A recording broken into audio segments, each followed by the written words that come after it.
दिवंगत उपमुख्यमंत्री अजित पवारांचे पुत्र पार्थ पवार गुरुवारी राज्यसभेच्या निवडणुकीसाठी उमेदवारी अर्ज दाखल करणार आहेत।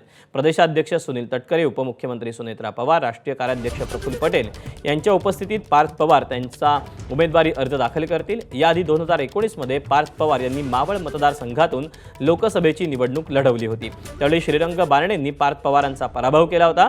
मात्र अजितदादांच्या निधनानंतर बदललेल्या राजकीय परिस्थितीमुळे पार्थ पवार यांना पक्षाकडून राज्यसभेवर संधी देण्यात आलेली आहे।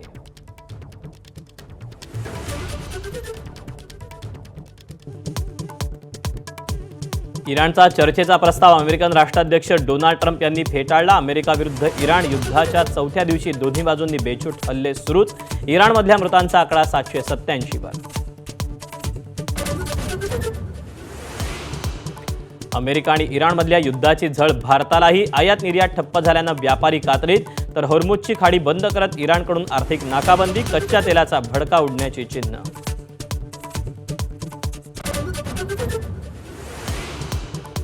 पंतप्रधान मोदींचा 8 देशांच्या नेत्यांशी फोनवरून संवाद। युद्धाच्या पार्श्वभूमीवर भारतीयांच्या सुरक्षेबाबत चर्चा, तर युद्धाबाबत भारताचं मौन चिंताजनक। सोनिया गांधींकडून भारताच्या भूमिकेचा समाचार।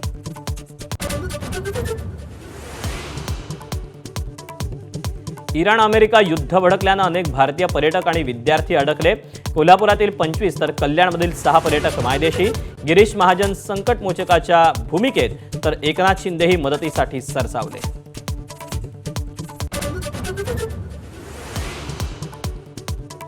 अजित पवारांच्या अपघाताबाबतच्या प्राथमिक अहवालावर छगन भुजबळांचं बोट।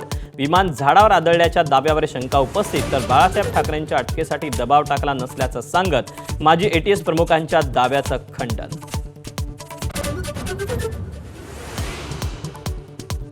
मुख्यमंत्री फडणवीस पश्चिम बंगालच्या निवडणुकीच्या मैदानात। मुंबईत स्थलांतरित होण्यास भाग पाडलं जाणाऱ्या बंगालींची भाजप योग्य काळजी घेणार, मुख्यमंत्र्यांचं आश्वासन।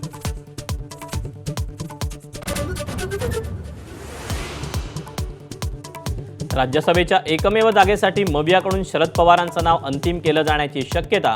तिन्ही पक्षांचं एकमत होत असल्याची सूत्रांची माहिती, तर राज्यसभेबाबत कोणताही निर्णय नाही, आदित्य ठाकरेंची पोस्ट।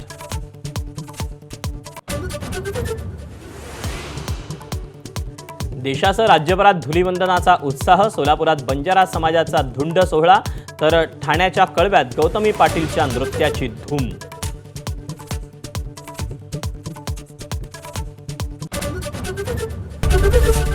एबीपी माझा, उघडा डोळे बघा नीट।